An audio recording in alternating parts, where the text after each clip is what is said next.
ഇറാന്റെ വ്യോമപാത തങ്ങളുടെ നിയന്ത്രണത്തിലാണ്. ടെഹ്റാനെ തങ്ങൾ ആക്രമിക്കും. അതുകൊണ്ട് ജനങ്ങൾ ഒഴിഞ്ഞു പോകണം. നെതന്യാഹുവിൻ്റെ മുന്നറിയിപ്പാണ്. നെതന്യാഹുവിൻ്റെ ഈ മുന്നറിയിപ്പ് ഇറാൻ ചിരിച്ചുകൊണ്ട് തള്ളിക്കളഞ്ഞിരിക്കുന്നു. ഇന്ന് പുലർച്ചെ 100-ലധികം ബാലിസ്റ്റിക് മിസൈലുകളാണ് ഇസ്രായേലിലേക്ക് ഇറാൻ തൊടുത്തുവിട്ടത്. ഇസ്രായേലിലെ പല നഗരങ്ങളും തകർന്ന് തരിപ്പണമായി. അവയൊക്കെ തകർത്തുവെന്നാണ് ഇസ്രായേൽ അവകാശപ്പെടുന്നതെങ്കിലും അതല്ല സത്യമെന്ന് അൽ ജസീറ പോലെയുള്ള മാധ്യമങ്ങൾ തെളിയിക്കുന്നു. ഇസ്രായേലിൽ ഇപ്പോൾ ജനങ്ങൾക്ക് സെൻസർഷിപ്പ് ഏർപ്പെടുത്തിയിരിക്കുന്നു. ഇസ്രായേലിലെ വാർത്തകൾ പുറത്തു പോകരുത്. പുറത്തു പോയാൽ ശിക്ഷ ലഭിക്കും. ഇസ്രായേലിന് സംഭവിക്കുന്ന നാശനഷ്ടങ്ങൾ, ഇസ്രായേലിന് സംഭവിക്കുന്ന ദുരന്തങ്ങൾ ഒന്നും പുറം ലോകം അറിയരുത്. ഇതൊക്കെയാണ് ഇപ്പോൾ ഇസ്രായേലിൽ നെതന്യാഹു നടപ്പാക്കുന്നത്. നെതന്യാഹു ഗീർവാണം അടിക്കുന്നുണ്ട്. ഇറാൻ്റെ വ്യോമപാത മുഴുവൻ തങ്ങളുടെ നിയന്ത്രണത്തിലായെന്നും ഇനി അങ്ങോട്ട് ടെഹ്റാനിലേക്ക് തങ്ങൾ ആക്രമണം നടത്താൻ പോകുന്നെന്നും ഒക്കെയാണ് നെതന്യാഹുവിൻ്റെ മുന്നറിയിപ്പ്. ആ മുന്നറിയിപ്പ് ഭയത്തിൽ നിന്നുണ്ടായ മുന്നറിയിപ്പാണ്. കാരണം ഇസ്രായേലിൽ എന്ത് സംഭവിക്കുന്നുവെന്ന് പുറം ലോകത്തെ അറിയിക്കാൻ നെതന്യാഹു ആഗ്രഹിക്കുന്നില്ല. ഒരേകാധിപതിയുടെ എല്ലാ മട്ടും ഭാവവും എല്ലാ ക്രൂരതയും കൈക്കൊണ്ടിരിക്കുന്നു നെതന്യാഹു എന്ന മനുഷ്യൻ. ഏകാധിപതിയുടെ രക്തദാഹിയുടെ പൂർണ്ണ അവതാരമായി അയാൾ മാറിയിരിക്കുന്നു. ബംഗറിലാണ് നെതന്യാഹു കഴിയുന്നത്. നെതന്യാഹുവിൻ്റെ സ്വകാര്യ വസതിക്ക് നേരെ ഇറാൻ മിസൈലുകൾ തൊടുത്തുവിട്ടത് ഇസ്രായേലിന് നടുക്കമായി. നെതന്യാഹു തലനാരിഴയ്ക്കാണ് രക്ഷപ്പെട്ടതെന്ന് വിദേശ മാധ്യമങ്ങൾ റിപ്പോർട്ട് ചെയ്തിട്ടുണ്ട്. അതൊക്കെ മറച്ചു വയ്ക്കാൻ വേണ്ടി വീരവാദം മുഴക്കുകയാണ് നെതന്യാഹു. ഇപ്പോൾ ഇറാനൊപ്പം ഹൂത്തികളും സജീവമായി രംഗത്ത് ഇറങ്ങിയിരിക്കുന്നു. ഹൂത്തികൾ ഇസ്രായേലിന് നേർക്ക് ആക്രമണം തുടങ്ങിയിരിക്കുന്നു. യഥാർത്ഥത്തിൽ ഹൂത്തികളെ ഉപയോഗിച്ച് നേരത്തെ ഇറാൻ ആക്രമണം ഇസ്രായേലിൽ നടത്തിയത് ഇസ്രായേലിൻ്റെ ശക്തിയെ പരീക്ഷിക്കാൻ വേണ്ടിയായിരുന്നു എന്ന് വ്യക്തം. ഇസ്രായേലിൻ്റെ ശക്തി എത്രയുണ്ടെന്ന് അറിയാൻ വേണ്ടിയായിരുന്നു ഹൂത്തികളെ ഉപയോഗിച്ച് മിസൈൽ ആക്രമണം, റോക്കറ്റ് ആക്രമണം ഒക്കെ ഇറാൻ നടത്തിയത്. ഇസ്രായേലിൻ്റെ പേരുകേട്ട വ്യോമ പ്രതിരോധ സംവിധാനമായ അയൺ ഡോമും പിന്നീട് അമേരിക്ക ഇസ്രായേലിന് നൽകിയ താഡും ഒക്കെ എത്രമാത്രം ശക്തമാണ് എന്ന് തിരിച്ചറിയാൻ വേണ്ടിയാണ് ഹൂത്തികളെ കൊണ്ടും ഹിസ്ബുള്ളയെ കൊണ്ടും ഇറാൻ ആക്രമിപ്പിച്ചത് ഇസ്രായേലിനെ എന്നത് വ്യക്തം. ഇറാൻ്റെ ബാലിസ്റ്റിക് മിസൈലുകൾ ഇസ്രായേലിൻ്റെ തുറമുഖ നഗരമായ ഹൈഫയെ തകർത്ത് തരിപ്പണമാക്കി.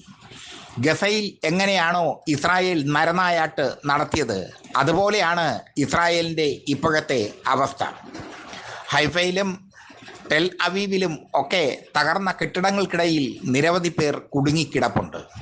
അത്ര മാരകമായ പ്രത്യാക്രമണമാണ് ഇറാൻ നടത്തിയത്. ഇസ്രായേലിനെ സംബന്ധിച്ചിടത്തോളം അവരുടെ അഭിമാനത്തിനേറ്റ വലിയ ക്ഷയം, വലിയ തിരിച്ചടി. ലോകത്തെ വിറപ്പിക്കുന്ന ശക്തിയാണ് തങ്ങളെന്ന് അഹങ്കരിച്ചിരുന്നു ഇസ്രായേൽ. ഇസ്രായേലിന് എല്ലാ അനുഗ്രഹങ്ങളും നൽകിയിരുന്നു അമേരിക്ക. ആയുധപരമായും സാമ്പത്തികപരമായും സൈനികപരമായും ഒക്കെയുള്ള സഹായങ്ങൾ അമേരിക്ക ഇസ്രായേലിന് നൽകി. പക്ഷേ ഇപ്പോൾ അമേരിക്കയ്ക്കും കൈകെട്ടി നോക്കി നിൽക്കേണ്ടി വരുന്ന സ്ഥിതി. ബെഞ്ചമിൻ നെതന്യാഹു ഗീർവാണമടിക്കുന്നതല്ലാതെ എന്തെങ്കിലും ഇറാനിൽ ചെയ്യുമോ എന്നത് കണ്ടിരുന്ന് കാണണം. എന്തായാലും ഇറാൻ്റെ വ്യോമപാത ഇസ്രായേൽ കീഴടക്കി, ഇസ്രായേലിൻ്റെ നിയന്ത്രണത്തിലായി എന്നതൊക്കെ നെതന്യാഹുവിൻ്റെ വെറുംവാക്കാണെന്ന് വ്യക്തം. ഇറാനൊപ്പം ഹൂതികളും കളത്തിൽ ഇറങ്ങിയതോടുകൂടി ഇസ്രായേലിൻ്റെ സർവനാശം തുടങ്ങിക്കഴിഞ്ഞിരിക്കുന്നു. ഹൂതികൾ ഇസ്രായേലിലേക്ക് നിരവധി തവണ മിസൈൽ ആക്രമണം നടത്തിയതായാണ് റിപ്പോർട്ട്. അവരത് അവകാശപ്പെടുകയും ചെയ്തു. എന്നാൽ ഹൂത്തികളുടെ മിസൈലുകൾ തങ്ങൾ തകർത്തുവെന്നാണ്, തങ്ങളുടെ വ്യോമ പ്രതിരോധ സംവിധാനം തകർത്തുവെന്നാണ് ഇസ്രായേൽ പറയുന്നത്. ഇസ്രായേലിൽ ഇതുവരെ മരണസംഖ്യ എത്രയാണെന്നുള്ളത്, ഇറാന്റെ ആക്രമണത്തിൽ എത്ര പേർ മരിച്ചു, എത്ര പേർക്ക് പരിക്കേറ്റു എന്നൊക്കെ ഉള്ളത് മറച്ചു വയ്ക്കുകയാണ് ഇസ്രായേൽ.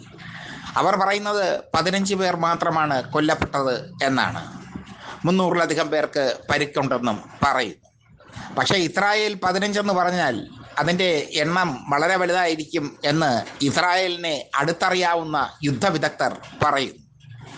എന്തായാലും ടെഹ്റാൻ ആക്രമിക്കും എന്നാണ് ഏറ്റവും ഒടുവിൽ നെതന്യാഹു മുന്നറിയിപ്പ് നൽകിയിരിക്കുന്നത്. ടെഹ്റാനിലെ ജനങ്ങളോട് ഒഴിഞ്ഞു പോകാനും സാധാരണ ജനങ്ങളെ കൊല്ലാൻ തങ്ങൾക്ക് താല്പര്യമില്ലെന്നും ഒക്കെ നെതന്യാഹു ഏറ്റവും ഒടുവിൽ പറഞ്ഞിരിക്കുന്നു. അതിന് പിന്നാലെ ഹൂത്തികൾ ആക്രമണവും ശക്തമാക്കിയിരിക്കുന്നു. ഇറാന്റെ സായുധ സേനകൾ പശ്ചിമേഷ്യയിൽ അങ്ങോളം ഇങ്ങോളം ഉണ്ട്. ആ സായുധ സൈനികരാണ് ഇറാന്റെ ശക്തി. അവർ ശക്തമായി തന്നെ ഇപ്പോൾ ഇറാനു പിന്നിൽ അണിനിരക്കുന്ന കാഴ്ച. പടയാളികളെല്ലാം ഇറാനു പിന്നിൽ അണിനിരക്കുന്ന കാഴ്ച. പോരാളികളുടെ നേതാവായി, പോരാളികളുടെ രാഷ്ട്രമായി, പോരാളികളുടെ അവസാന അഭയമായി ഇറാൻ മാറുന്ന അവസ്ഥ. ഇങ്ങനെ ലോകത്തെ ത്രസിപ്പിക്കുന്ന ഒരു രാജ്യമായി ഇറാൻ മാറിയിരിക്കുന്നു. ഇനി ബെഞ്ചമിൻ നെതന്യാഹുവിന് ഇറാൻ ജനതയോട് ചെയ്യാനുള്ളത് അവരെ മാനസികമായി തളർത്തുക എന്നുള്ളതാണ്. അതുകൊണ്ടാണ് ടെഹ്റാനെ തങ്ങൾ ഉടൻ തന്നെ ആക്രമിക്കുമെന്നും ടെഹ്റാൻ ഭസ്മമാക്കുമെന്നും സാധാരണ ജനങ്ങൾ ടെഹ്റാനിൽ നിന്ന് ഒഴിഞ്ഞു പോകണമെന്നും ഒക്കെ നെതന്യാഹു മുന്നറിയിപ്പ് നൽകിയിരിക്കുന്നു.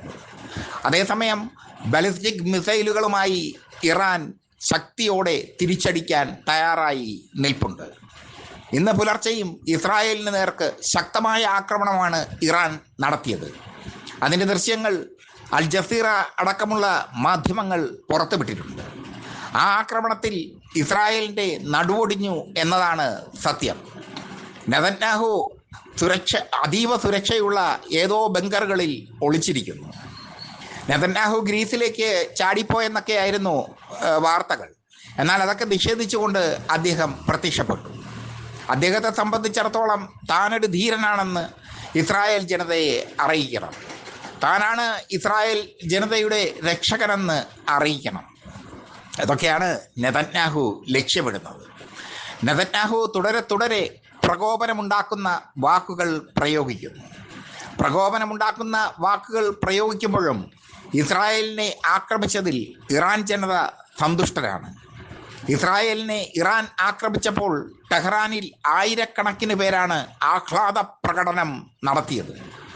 ആയിരക്കണക്കിന് പേർ അണിനിരന്ന ആഹ്ലാദ പ്രകടനം.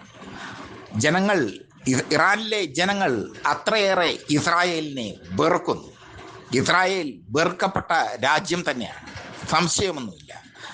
സ്വന്തം ജയത്തിനായി എന്ത് കുതന്ത്രവും കാട്ടിക്കൂട്ടുന്ന രാജ്യം, ഏതു ചതിയും ആരോടും കാട്ടിക്കൂട്ടുന്ന രാജ്യം. അതിനിടയിൽ പാകിസ്ഥാൻ എടുത്ത നിലപാടും ശ്രദ്ധേയം.